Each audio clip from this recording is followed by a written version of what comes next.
Hey guys, today I'm going to tell you how to fix this app is not available in your country or region iPhone.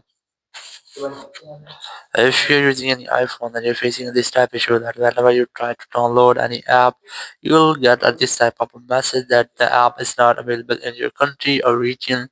So you just have to go back and you have to open your app store again. And from here, you have to search for the app. For example, I'm going to open this app from here, and here you have to look for country option, or if you find the country option here, if you don't find, you just have to go back, open your browser, and here you have to search for the app. For example, I'm going to search for this app that is available in the country. So you just have to search for anything like that from Google,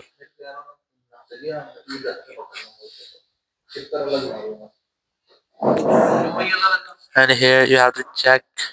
So here, if you find yes option, so it's mean that the app is available in your country or region. There is any issue with your iPhone, so not fix that. You just have to open your settings here, go for general here, go for VPN and device management, and you have to double check that you are not connected to any type of VPN.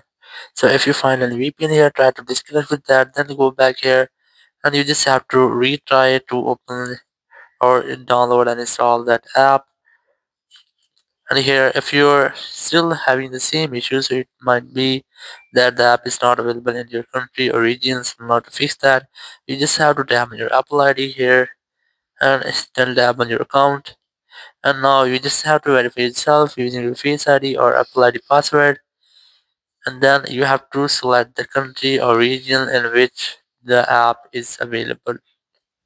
So once you have selected your country or region, your issue will be fixed and you'll not get the same issue again. Thank you very much for watching the video. Until next video, bye bye.